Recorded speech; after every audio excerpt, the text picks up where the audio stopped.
The 19-year-old alien princess mocked the human soldier, so he removed his armor and left.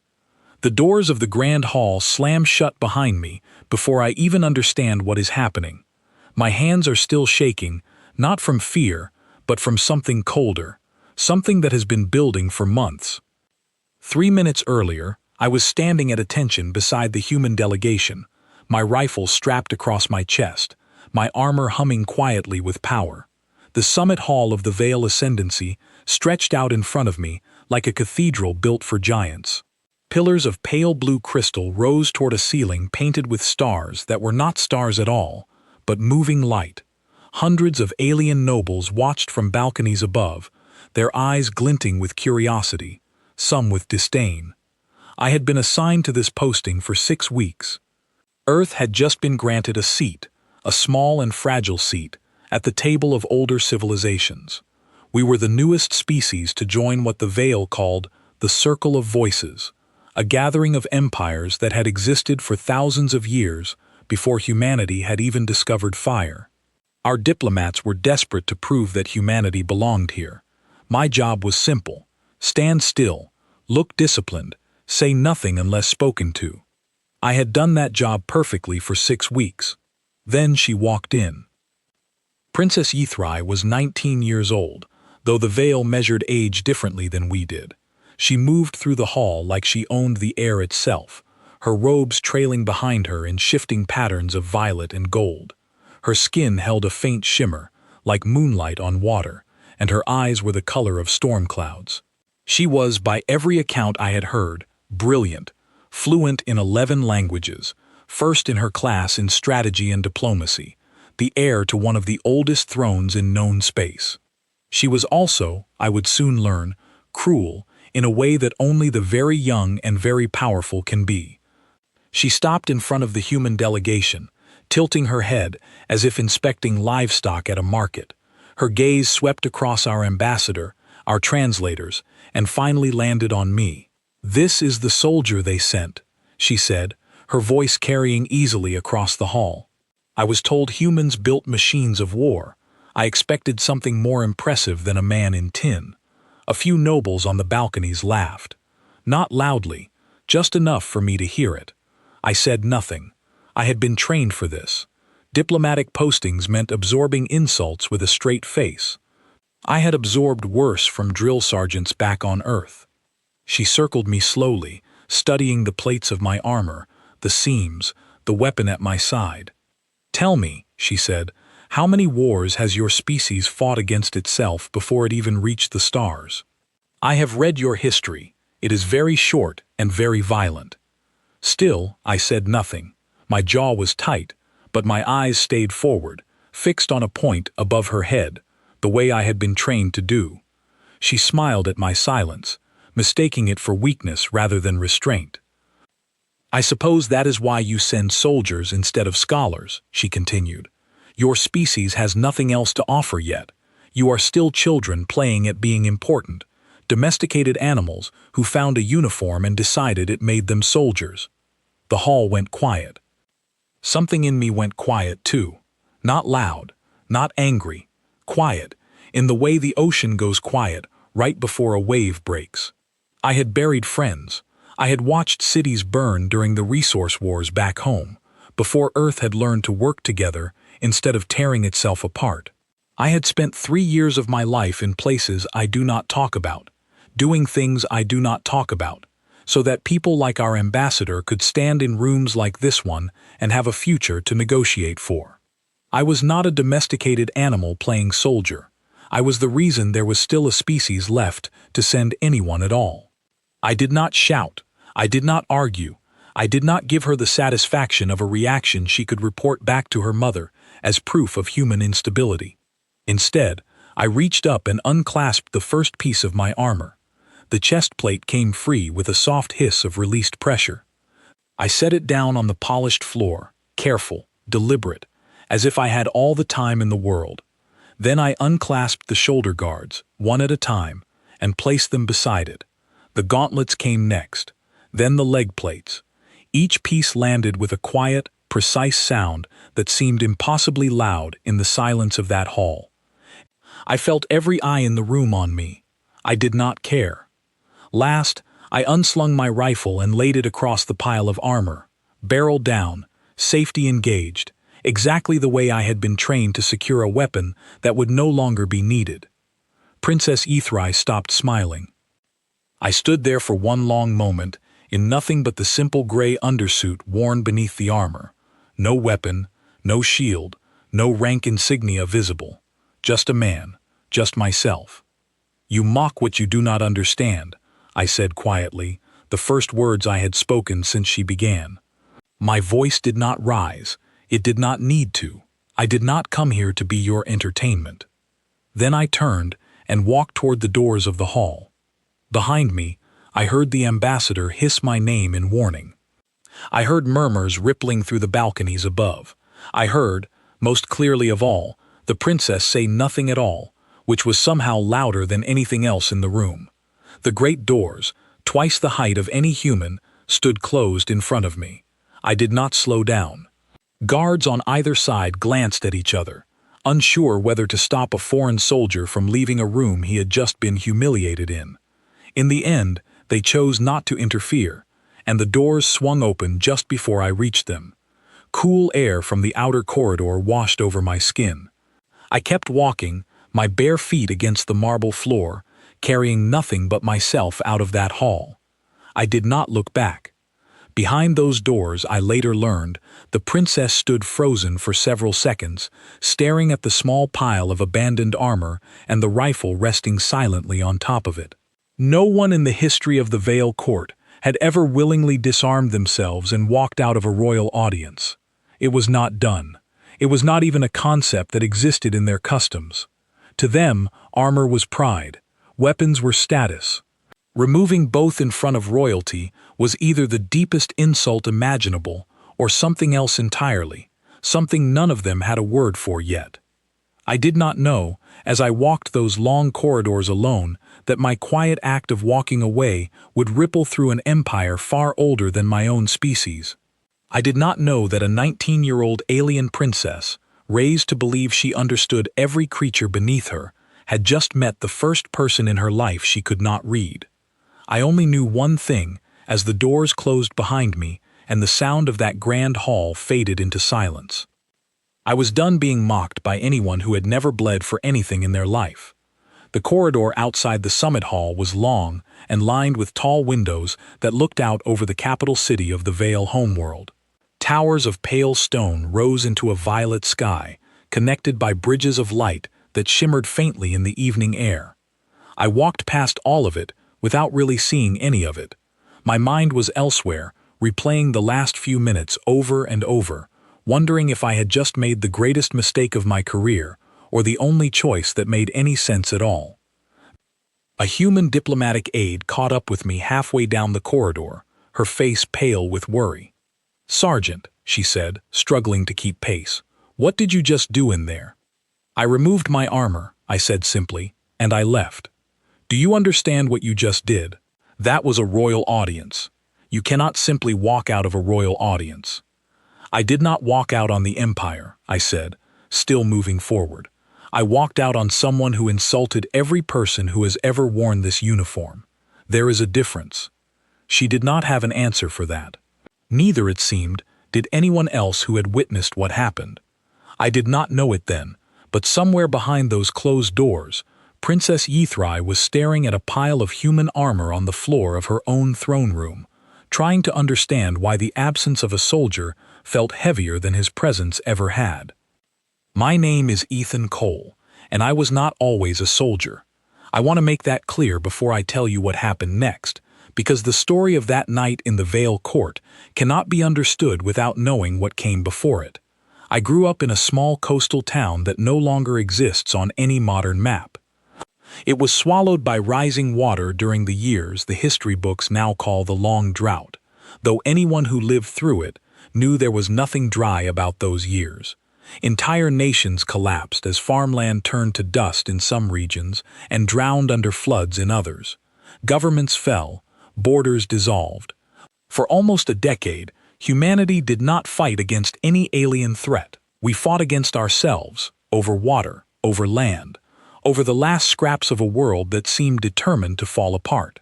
I was 11 years old when I watched my hometown burn, not from bombs, but from desperate people fighting over a grain shipment that arrived a week too late.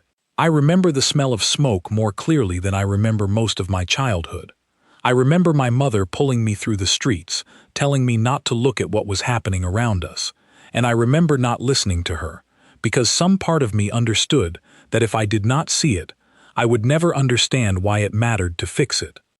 By the time I was 17, I had joined what would later become the Unified Earth Defense Corps, though back then it was little more than a coalition of exhausted militias trying to hold together the last stable regions of a broken planet. I did not join because I dreamed of glory. I joined because someone needed to stand between the people who still had food and the people who had none, and because I had learned, watching my town burn, that standing back and hoping someone else would fix things was its own kind of surrender. The years that followed are not something I discuss easily. I served in 3 major conflicts before Earth finally stabilized, before enough of us finally understood that we could not keep tearing ourselves apart if we wanted any kind of future. I lost people I loved in those years, friends who did not come home, a brother who did not come home. I carry all of that quietly, the way most soldiers do, folded up somewhere behind my ribs where it does not interfere with doing the job in front of me. When Earth finally reached the stars and made contact with the wider community of civilizations, when the Veil Ascendancy extended what they called a provisional invitation to the Circle of Voices, I was one of the soldiers chosen to escort our first diplomatic mission. Not because I was the most decorated, though I had my share of commendations, but because my superiors said I had a rare quality among soldiers who had seen real conflict. I did not seek attention. I did not need to prove anything to anyone. I simply did the work. That was who I was when Princess HFY called me a domesticated animal playing soldier. She did not know any of what I have just told you. She could not have known. To her, I was simply a representative of a young, unimpressive species that had stumbled into a room full of empires far older and far more powerful than anything humanity had ever built. She saw the surface of things, the way people who have never suffered often do. She saw armor and assumed there was nothing underneath it worth respecting. What she did not understand, what I do not think anyone in that hall understood, was that walking away from her was not an act of weakness. It was the only form of dignity left available to me in that moment. I could not strike a member of a royal family during a diplomatic summit without ending my career and possibly damaging relations between our entire species and hers. I could not argue with her, because arguing would only prove her point about human instability. The only thing left to me was silence, and the only way to make that silence mean something was to remove the very thing she had chosen to mock and leave it behind, along with her opinion of me. I did not think about the consequences as I walked those long corridors that night.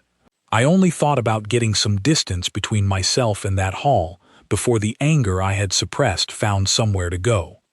Back inside the summit hall, though I did not witness this myself and only learned of it later through accounts from our ambassador and members of the Veil Court, the silence following my departure lasted nearly a full minute. No one moved, no one spoke. Princess HFY stood staring at the small pile of human armor resting on the polished floor, the rifle balanced carefully across the top of it, exactly as I had left it. It was her mother, Empress Solane, ruler of the Veil Ascendancy for over 300 years by their long-lived reckoning, who finally broke the silence. "HFY," the Empress said, her voice calm but edged with something sharp enough to cut glass. "What have you done?" It was not a question. It was an accusation dressed as one. The princess turned to face her mother, her composure cracking for the first time that evening. "I only spoke the truth," she said. "Their species is new. Their technology is primitive. I do not understand why a simple observation should cause such a reaction." "You did not make an observation," the Empress replied. "You made an enemy of a species we have spent 11 months courting for alliance, and you did it in front of every noble house present in this hall." The princess opened her mouth to argue further, but the Empress raised a hand, silencing her instantly. "Do you understand what he did?" the Empress asked, gesturing toward the abandoned armor still resting on the floor. "In 300 years, I have seen ambassadors weep. I have seen warlords beg. I have seen entire delegations fall to their knees in this hall, hoping to win favor. I have never in all that time seen anyone simply take off their armor and walk away without a single word of protest." She stepped closer to her daughter, her voice dropping low enough that only the princess and the nearest attendants could hear it clearly. "That was not weakness, HFY. That was the most controlled display of restraint I have witnessed in this court in a century. He did not need to raise his voice. He did not need to draw his weapon. He simply removed everything you mocked and left you standing here, holding your own insult with nothing to throw it at." The princess said nothing. For the first time in longer than she could remember, she did not have a clever response ready. The Empress straightened, addressing not just her daughter, but the assembled nobles on the balconies above, her voice carrying the weight of absolute authority. "This summit is not concluded. It is postponed, effective immediately, until relations with the human delegation can be repaired." Her eyes returned to her daughter. "And you, HFY, will be the one to repair them. Personally, you created this wound. You will be the one to close it." "Mother, I am the heir to this throne, not a diplomat sent to grovel before—" "You are exactly what I say you are," the Empress interrupted, her tone final. "And right now, I am saying you are the person responsible for undoing the damage you caused tonight. You will find the soldier. You will understand what you insulted before you insult it again. This is not a request." The princess bowed stiffly, anger and humiliation warring plainly across her features, and left the hall without another word.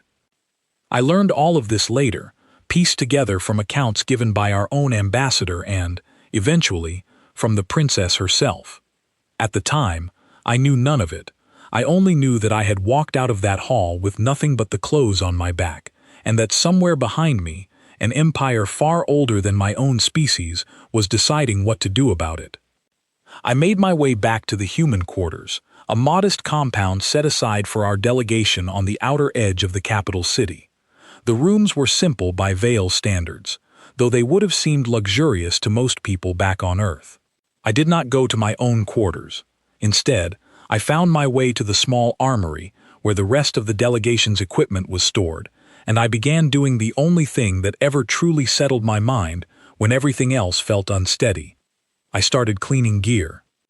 There is a particular kind of peace in maintenance work, in taking something that exists to protect you and making sure it will do its job the next time you need it. I do not think about anything else when I am doing it.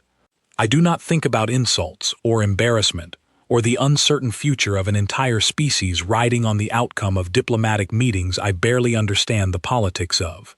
I simply focus on the work in front of me, one small task at a time, until my hands stop wanting to shake.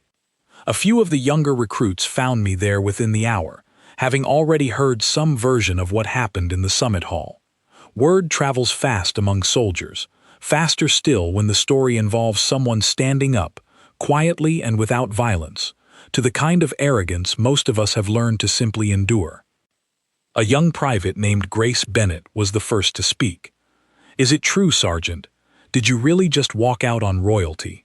"I walked out on someone who forgot that respect has to go in both directions," I said, not looking up from the rifle I was cleaning. "I did not walk out on the mission." "The ambassador is furious," another recruit, a lanky young man named Liam Carter, offered nervously. "He is saying you might have ended any chance of an alliance." "Maybe," I admitted. "Or maybe someone in that hall finally understood that humanity does not need to grovel to be taken seriously." Neither of them had a response to that. I did not blame them. I was not entirely certain I believed it myself, not yet. All I knew, sitting there in that quiet armory with careful hands and a mind still turning over the events of the evening, was that I had made my choice, and I was not going to spend the rest of the night regretting it. Outside, somewhere across that vast alien city, I did not know that a princess who had never once been told no in her entire life was standing in her private chambers, staring at her own reflection, trying to understand why the memory of a soldier's silence bothered her more than any argument ever could have. I did not expect to see the princess again so soon. If I had been asked to guess, I would have said it might take days, perhaps weeks, before the Vale court decided how to formally respond to what had happened. Empires do not typically move quickly when pride is involved, and pride, I was quickly learning, was something the Vale possessed in great abundance. I was wrong. It was barely past midnight when the door to the armory slid open without warning. I looked up from the gear I was still working on, expecting one of the recruits returning with questions I did not yet have answers for. Instead, I found myself looking directly at Princess HFY, standing in the doorway with two silent guards positioned a respectful distance behind her. She had changed out of her formal robes into something simpler, a dark traveling cloak that did little to disguise who she was. Her expression was harder to read than it had been in the summit hall. Gone was the open contempt. In its place was something more careful, more measured, though I could still see traces of wounded pride beneath the surface. "Soldier," she said, her voice cooler than before, though not unkind. I set down the tool in my hand and stood, more out of habit than any particular respect for the visit. "Your Highness, you left," she said, as if the fact still puzzled her. "In the middle of a royal audience. Do you understand what that means among my people?" "I understand it was probably not the wisest political choice," I said. "I made it anyway." "Why?" The question came out sharper than I think she intended, and for a moment I saw something almost vulnerable flicker behind her eyes, quickly hidden again. I considered several answers before settling on the truth. "Because you called me and everyone like me an animal playing dress-up," I said. "I have buried friends who died protecting people who will never know their names. I have watched my own planet nearly destroy itself before it learned to work together. I did not walk out because I was weak, Your Highness. I walked out because staying would have meant proving your insult correct, by behaving exactly like the mindless soldier you assumed I was." She was quiet for a long moment, studying me with an intensity that made me wonder exactly what she was looking for. "No one has ever spoken to me this directly," she finally said. "Then perhaps no one has been direct enough with you," I replied, respectfully. Something shifted in her expression, not quite a smile, but something close to genuine curiosity, replacing the careful mask she had worn since walking in. She stepped further into the room, dismissing her guards with a small gesture that sent them retreating into the corridor outside. "My mother has ordered me to repair the damage I caused," she said, walking slowly along the row of equipment lining the walls, studying each piece with obvious unfamiliarity. She believes I insulted an entire species without understanding what I was insulting. Did she explain what that means?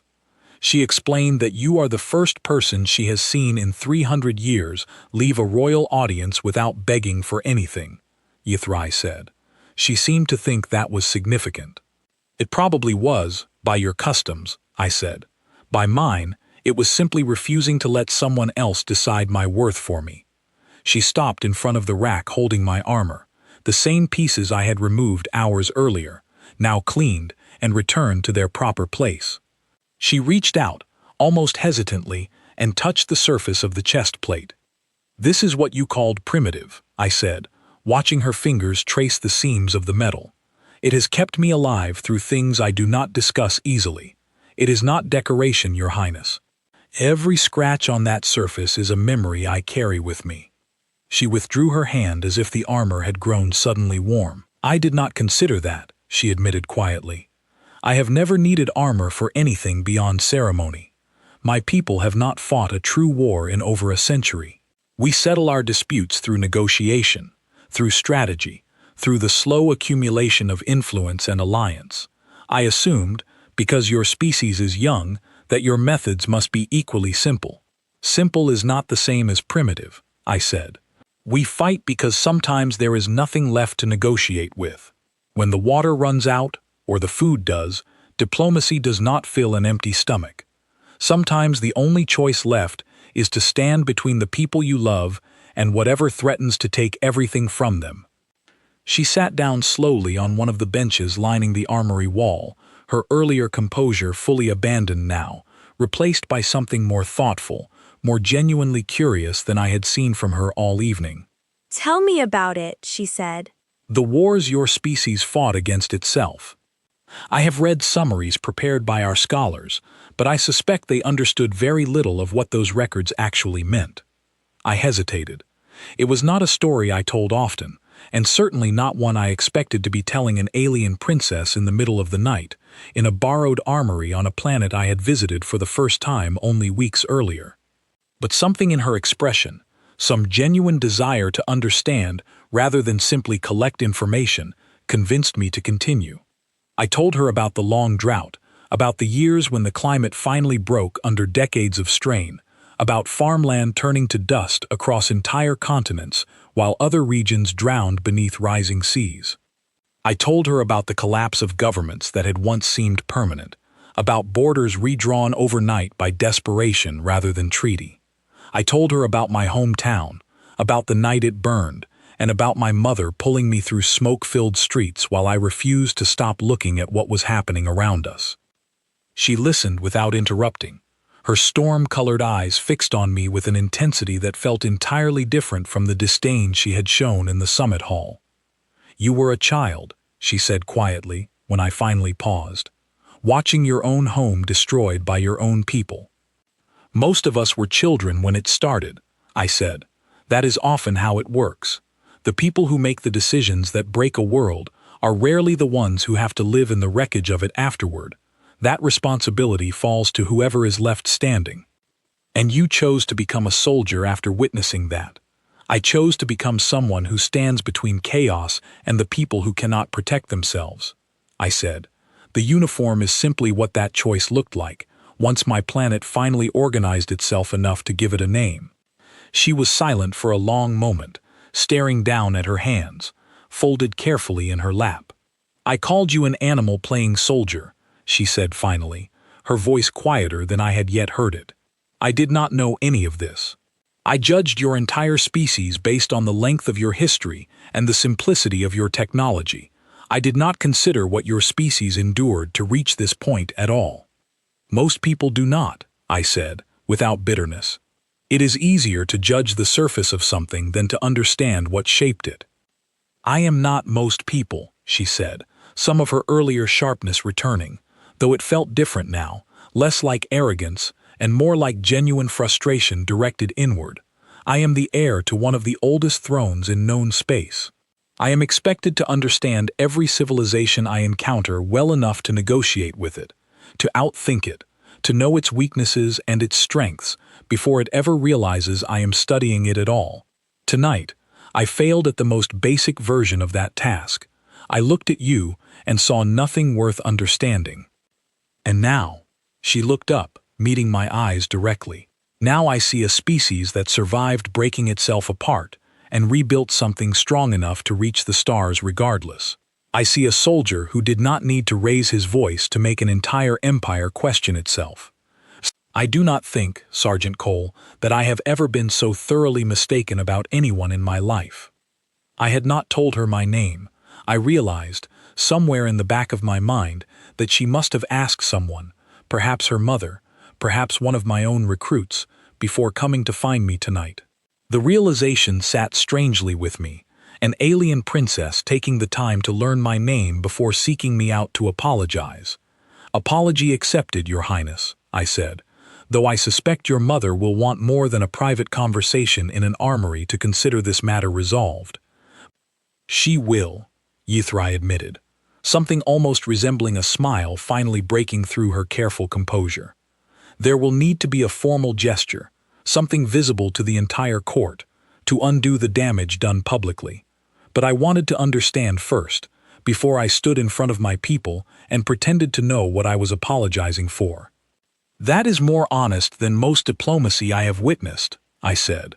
"I am learning that honesty and diplomacy are not always the same thing," she replied, rising from the bench.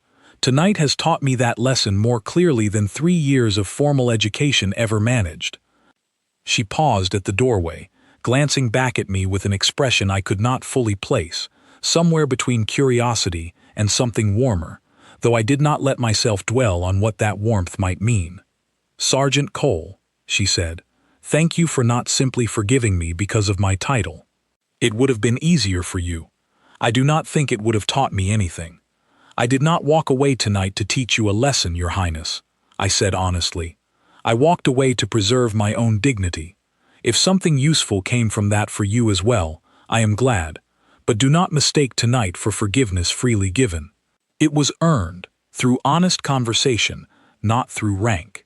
She nodded slowly, as if committing that distinction carefully to memory, and then she was gone, disappearing back into the dark corridor with her waiting guards, leaving me alone once more among the quiet rows of cleaned and waiting equipment.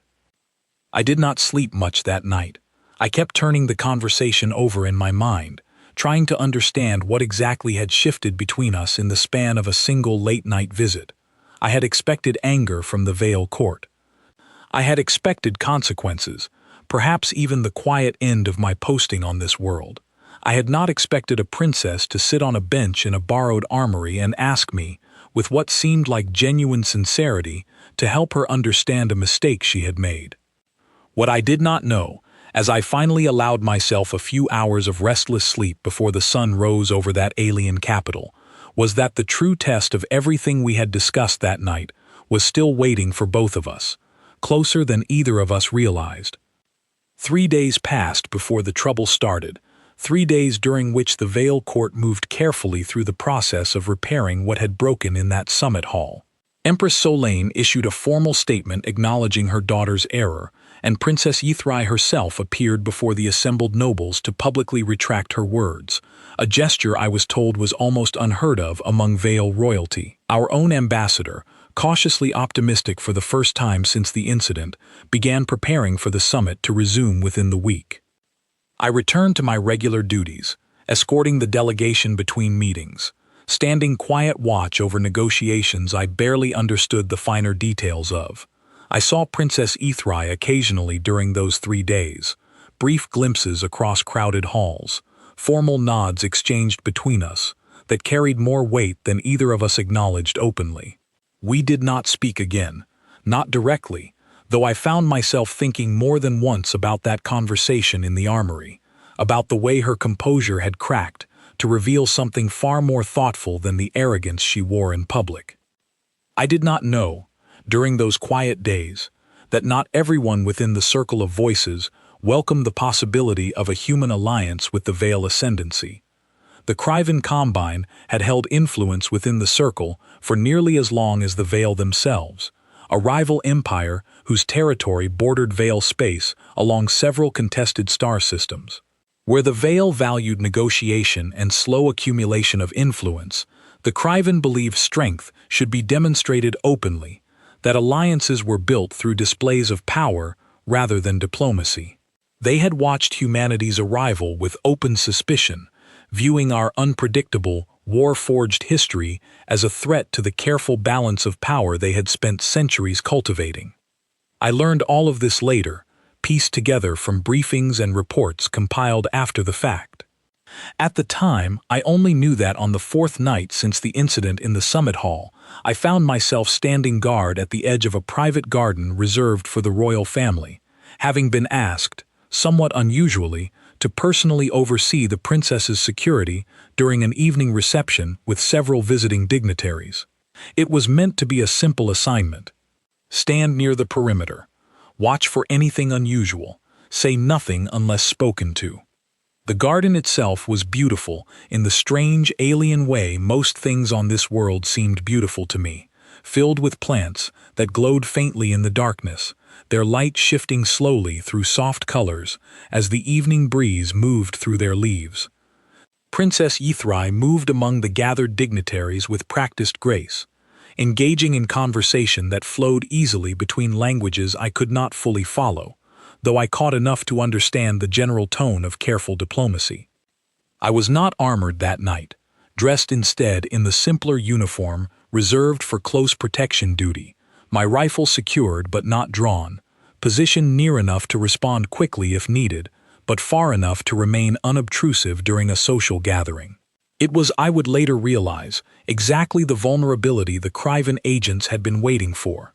The attack, when it came, was quick and quiet, nothing like the chaotic battles I had experienced during Earth's own conflicts. A small group of Kryvan operatives, disguised among the visiting dignitaries, moved with practiced efficiency toward the princess, their intentions clear the moment weapons appeared from beneath formal robes designed specifically to conceal them. I saw the movement before most of the gathered nobles even registered what was happening. Years of training recognizing the shift in posture, the sudden purposeful stride, the way three separate figures began converging on a single point from different directions. I did not have time to reach my rifle before the nearest operative closed the distance to the princess. What followed happened faster than I can easily describe, faster than conscious thought, driven instead by instinct built over years of training I had hoped never to need again. I moved between the princess and the nearest threat, my body placing itself in the path meant for her, my hands finding the operative's weapon and forcing it aside before it could complete its intended purpose. The training took over completely, years of close combat instruction surfacing without conscious effort, redirecting momentum, creating distance, buying precious seconds while the rest of the garden erupted into chaos around us. I heard HFY's voice somewhere behind me, sharp with alarm rather than fear, calling out warnings to the other guards even as she moved, not away from the danger as I might have expected, but toward a position where she could better assess the full scope of the threat. It was, I would later reflect, exactly the kind of controlled response her training had clearly prepared her for, even if nothing had prepared her for the reality of facing it. The second operative reached us as I was still dealing with the first, forcing me to divide my attention between two threats simultaneously. I felt the impact of a strike against my shoulder, sharp pain blooming outward, but the adrenaline flooding through my system pushed the sensation aside, allowing me to focus entirely on the immediate problem of keeping both operatives away from the princess until proper security could respond. I will not describe every detail of what followed. It is enough to say that the training I had received during Earth's darkest years, the instincts built through genuine necessity rather than theoretical exercise, proved more than sufficient against operatives who had clearly expected an easy target rather than sustained resistance. I was not fighting with superior technology or overwhelming strength. I was fighting with discipline, with the simple refusal to stop moving forward regardless of what it cost me, exactly the trait Princess HFY had mocked, as primitive only days earlier. The third operative made the mistake of underestimating how quickly I could close distance once the first two threats had been neutralized, and by the time proper Veil security forces flooded into the garden, alerted by the commotion, the immediate danger had already passed. I found myself kneeling in the grass afterward, breathing hard, my shoulder throbbing where the earlier strike had landed, watching security forces secure the scene around us. Princess HFY knelt beside me almost immediately, her earlier composure completely abandoned, genuine concern replacing the careful diplomatic mask she typically wore in public. "You are injured," she said, reaching toward my shoulder before catching herself, hesitating with her hand still raised. "It is not serious," I said, though the throbbing pain suggested otherwise. "You are unharmed. That is what matters."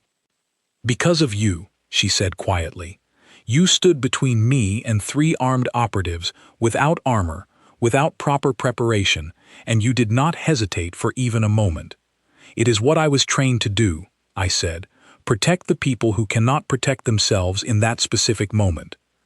"I do not need protecting," she said, though there was less conviction in the statement than I suspected she intended.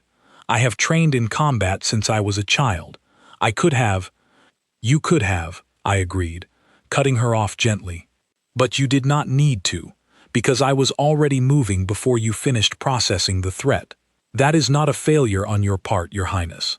That is simply what happens when someone spends years training for exactly this kind of moment, rather than years training for negotiation and strategy." She was quiet for a long moment, studying me with an expression I still could not fully read, something caught between gratitude and a deeper realization I sensed she was only beginning to fully understand. You called it primitive. I reminded her gently, echoing words she had spoken days earlier in that grand summit hall.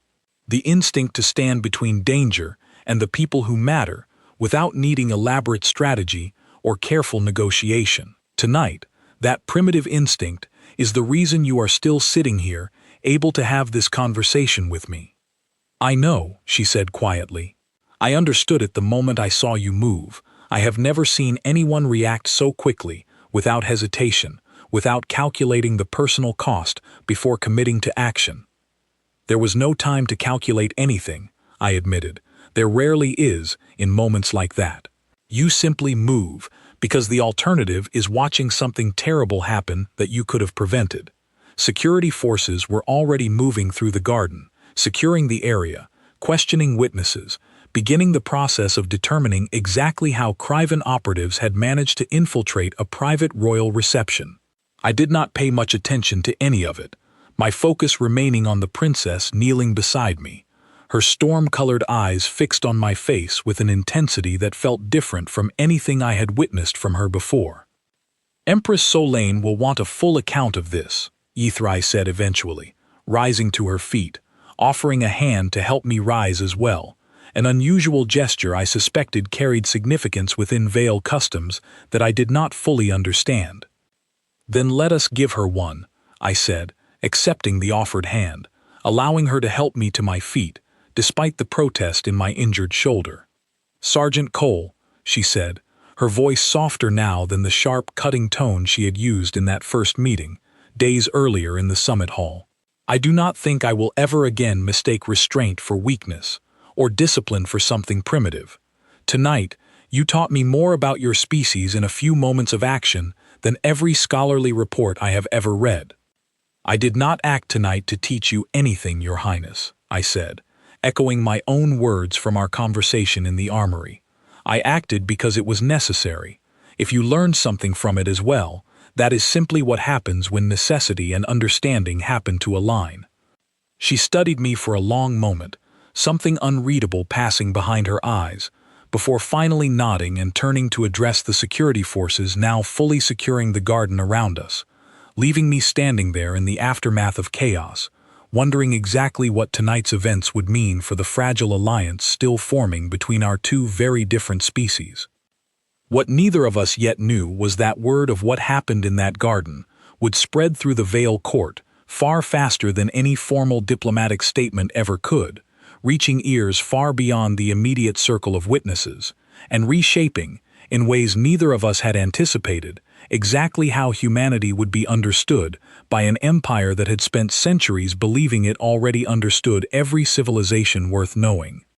News of the garden incident spread through the Vale capital with a speed that surprised even the most experienced members of our diplomatic delegation. By morning, every noble house represented at the summit had heard some version of the story, though as with all stories passed through many mouths, the details had already begun shifting into something closer to legend than fact. Some accounts claimed I had faced down a dozen armed operatives single-handedly. Others insisted I had done so while still recovering from the humiliation of the summit hall days earlier, as though the two events were somehow connected by more than simple timing. I did not concern myself much with the exaggerations. What mattered, in the days that followed, was the shift I began noticing in how the Vale court treated the human delegation as a whole. Nobles who had previously regarded us with polite indifference now watched us with genuine curiosity. Guards who had once maintained careful, formal distance began offering small nods of acknowledgement when our paths crossed in the corridors of the capital. Empress Solane summoned me personally 3 days after the incident, an honor our ambassador assured me was almost unprecedented for someone of my rank.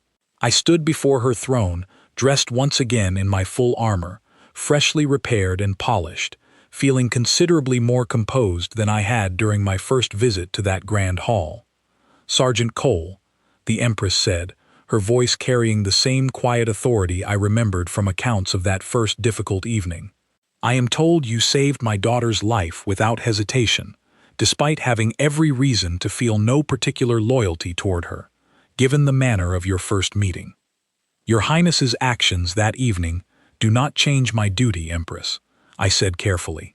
"I was assigned to protect her." I did so. The circumstances of our first meeting were irrelevant to that responsibility.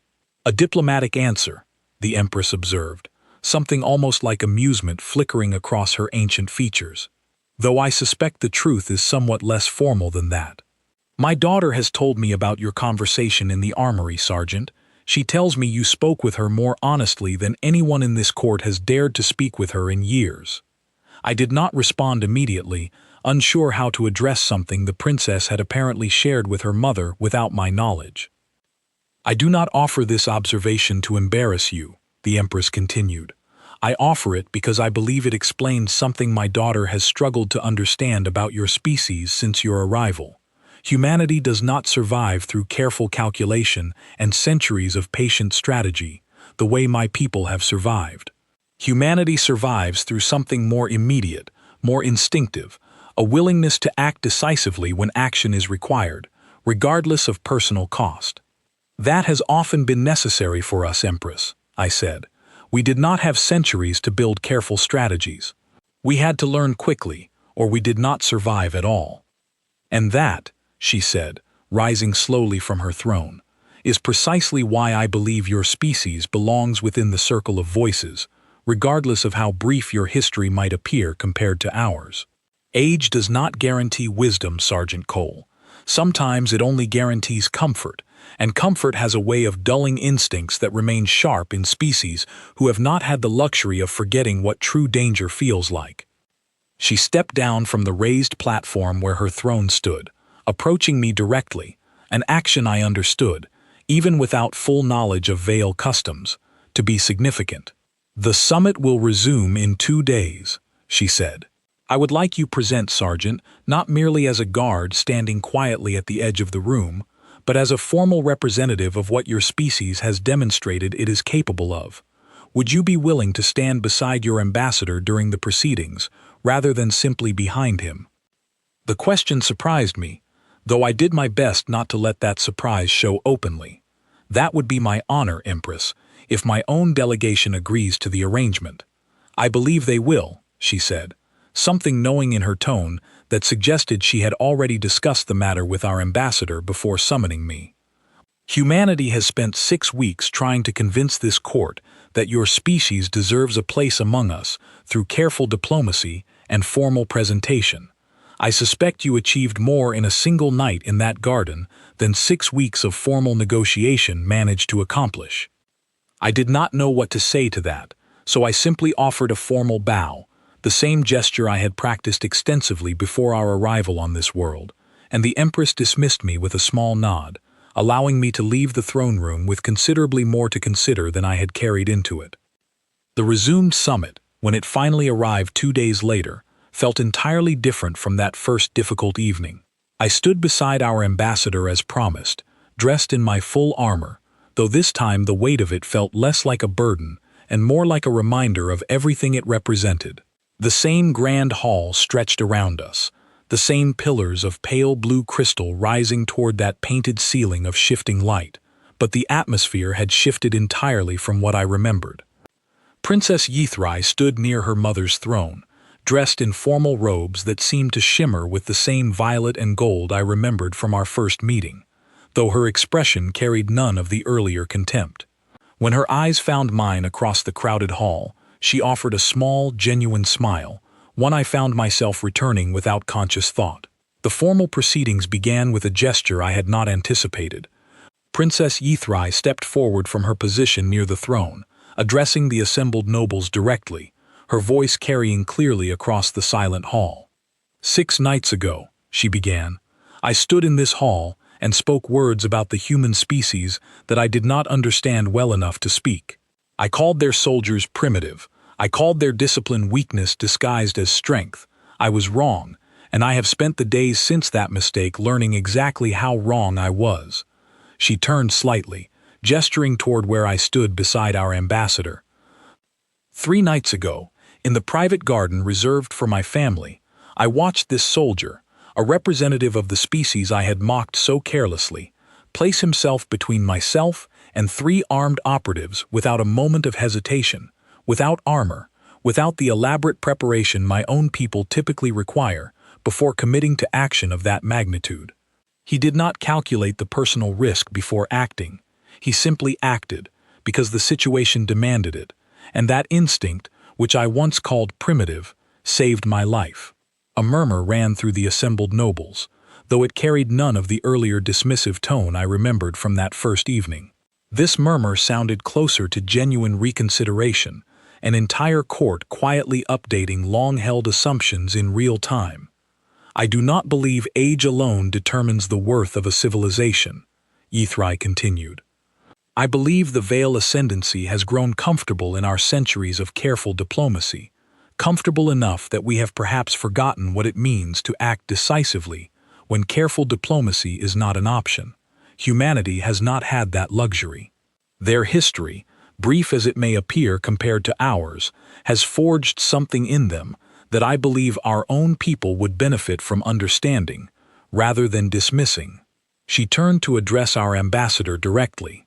On behalf of the Vale ascendancy, I offer my sincere apology for the words spoken in this hall 6 nights ago, and I formally request that the alliance discussions between our species continue, with full acknowledgement of what humanity brings to this partnership beyond simple technological capability.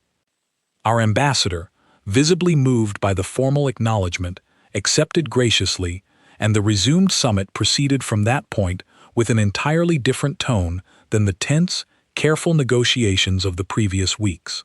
Nobles who approached our delegation now did so with genuine curiosity rather than polite condescension, asking questions about human history, about the resilience that had allowed our species to rebuild itself after decades of internal conflict, about what exactly had shaped the discipline they had witnessed firsthand in that garden. I did not speak much during the formal proceedings themselves, remaining largely in my role as protective escort, even as the tone around me shifted towards something closer to genuine respect. But near the end of the evening, as the formal gathering began transitioning into a less structured reception, Princess HFY found her way to where I stood near the edge of the hall. "You did not need armor to earn their respect," she observed, glancing at the armor I now wore openly, without the weight of judgment that had once accompanied it.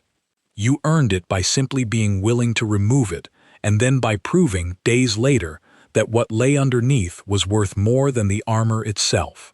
"The armor matters too, Your Highness," I said. "It is not the armor itself I object to being judged by. It is being judged only by the armor, without anyone bothering to understand what it protects." "I understand that now," she said, "though I suspect I will spend considerably more time reflecting on everything this past week has taught me than I initially expected when my mother first ordered me to repair the damage I caused." "Growth rarely happens on a convenient timeline," I said. "I have found that the lessons that matter most are usually the ones we do not expect to learn." She studied me for a long moment, something thoughtful and warm behind her storm-colored eyes. "I am curious, Sergeant Cole, whether your species has room within its diplomatic protocols for continued conversation between our two peoples, beyond the formal negotiations my mother and your ambassador will continue to oversee. I believe there is always room for understanding between people willing to offer it honestly," I said. "Regardless of species, or rank, or the number of years separating our respective histories." "Good," she said, and this time her smile carried none of the careful diplomatic distance I had grown accustomed to seeing from Vale royalty. "Because I find myself wanting to understand humanity considerably more thoroughly than a single evening in an armory allowed." I did not know, standing in that grand hall as the reception continued around us, exactly what the coming months would hold for the fragile alliance now forming between our two very different species. I did not know whether the friendship, or whatever this careful, growing understanding between myself and Princess HFY might eventually become, would survive the political complexities still waiting to unfold as humanity took its uncertain place within the wider circle of voices. What I did know, as I stood there in armor I had once removed in a moment of quiet defiance, was that the choice I made that first difficult night had changed something far larger than my own personal dignity.